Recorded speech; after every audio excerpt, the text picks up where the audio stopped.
Assalamualaikum warahmatullahi wabarakatuh.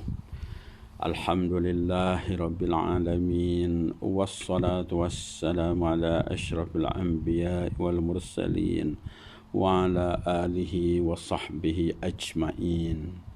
Sidang pendengar, pencinta bicara ilmu yang dikasihi sekalian, alhamdulillah, kita bersyukur pada hari ini kita berada pada awal minggu.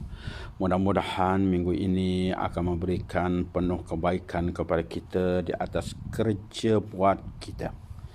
Dan pada hari ini lain sikit saya nak sampaikan satu kisah, satu cerita yang berlaku di sebuah kampung, iaitu namanya Haji Leman.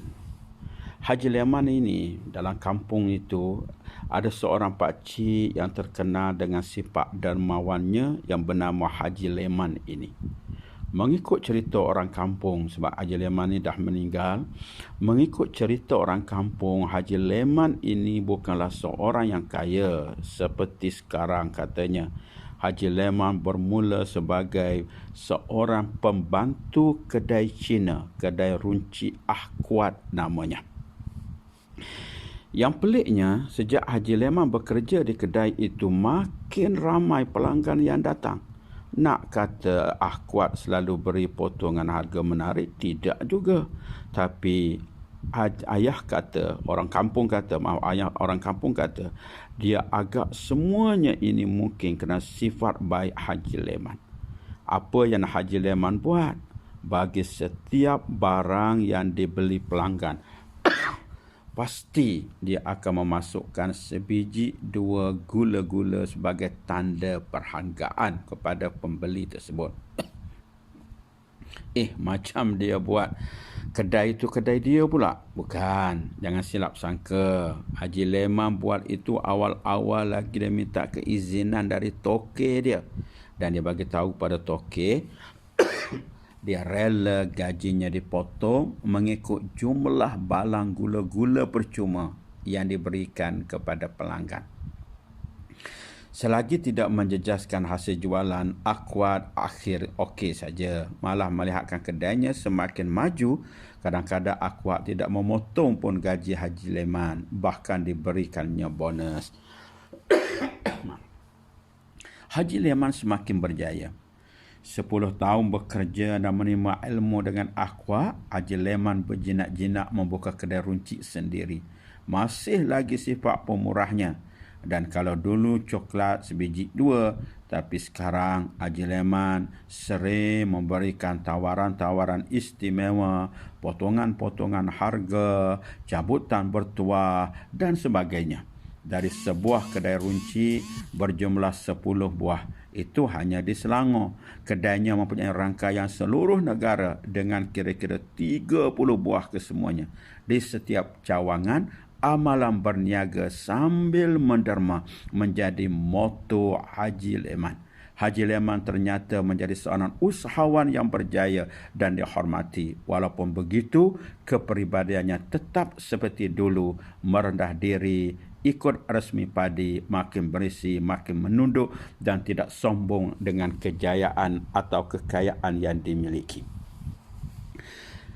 Selain daripada sifat dermawan Haji Leman, akhirat sentiasa di hati Haji Leman. Dia sentiasa menunaikan solat fardu berjemaah di masjid. Dia akan jadi jemaah yang paling awal datang dan yang paling lewat balik. Haji Leman memberikan perkhidmatan membantu apa-apa yang patut di masjid. Maka pada hari itu ada satu pertemuan yang singkat.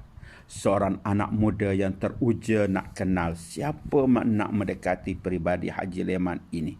Selepas solat Isyak, dilihat Haji Leman bercakap-cakap dengan seorang di tabir di belakang, tabir di sebelahnya ialah perempuan.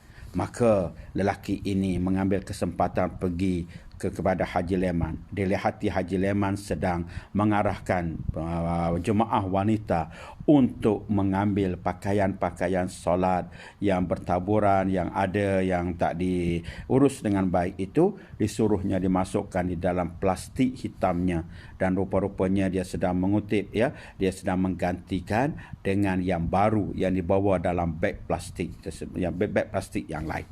Selepas memasukkan ke dalam beg plastik hitam itu, dia gantikan telekon baru yang masih dalam bungkusan, lalu disusun kemas.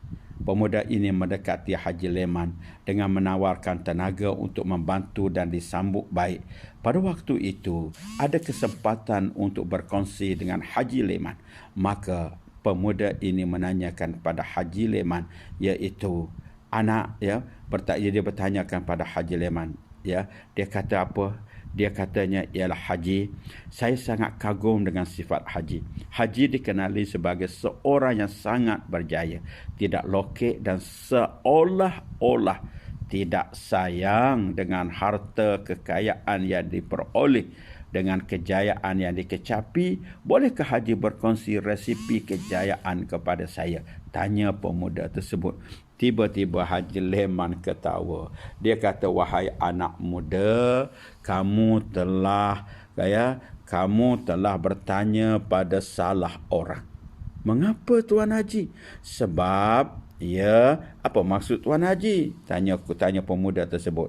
Kata Haji ni, Haji Leman kata, ya, anak berkata saya tidak sayangkan harta, sedangkan saya sangat sayang pada harta dan sangat sukakannya. Saya sangat sayangkan ke semua harta yang saya ada. Itu kata Haji Leman. Malah sayangnya saya kepada harta sehingga saya tidak rela meninggalkannya di dunia ini. Saya mau membawanya bersama-sama ke alam kubur apabila saya mati nanti. Saya tidak mau berpisah dengan harta kekayaan saya. Sementara nyawa dikandung badan, saya akan mencari harta kekayaan sebanyak-banyaknya untuk saya masukkan ke alam kubur nanti. Masa hidup inilah kita kena kumpul dan simpan baik-baik semua harta yang diperolehi. Harta-harta yang saya ada, saya simpan pada anak yatim, pada fakir miskin, pada masjid surau, pada pejuang fisabilillah, pada sekolah tahfiz, kepada pelajar yang miskin, pelajar yang memerlukan, kepada pekerja saya, kepada sahabat saya, kepada saudara yang menanggung sakit di hospital, kepada organisasi dakwah, kepada siapa saja yang memerlukan wang, sayalah yang akan membantu. Alhamdulillah, mereka ini sudi memikul amanah untuk menyimpan harta kekayaan saya. Ini yang saya seronok, kerana mereka sudi pikul amanah simpan harta kekayaan saya. Dan ini mengembirakan saya. Apabila saya mati, saya akan dapat menikmati seluruh harta kekayaan itu semula. Malah harta kekayaan itu akan bertambah berlipat ganda daripada sebelumnya di alam kubur dan di akhirat kelak. Jadi, siapa kata harta dan wang ringgit tidak boleh dibawa mati? Ternyata harta boleh dibawa mati jika kita tahu caranya. Apakah caranya? Haji Leman tanya balik pemuda tersebut dengan tegas. Haji Leman kata, caranya jangan bawa sendiri.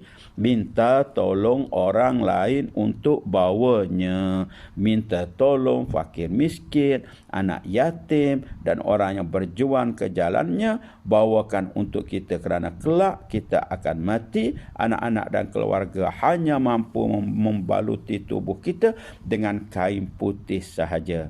Sambil tersenyum, Haji Leman berkata, anak, bersedekah tidak mengurangkan harta. Bahkan Nabi bersabda, bersedekahlah sebahagian dari rezeki yang dikurnia Allah padamu, kerana sesungguhnya sedekah itu tidak mengurangkan harta kekayaanmu, bahkan menambahkannya.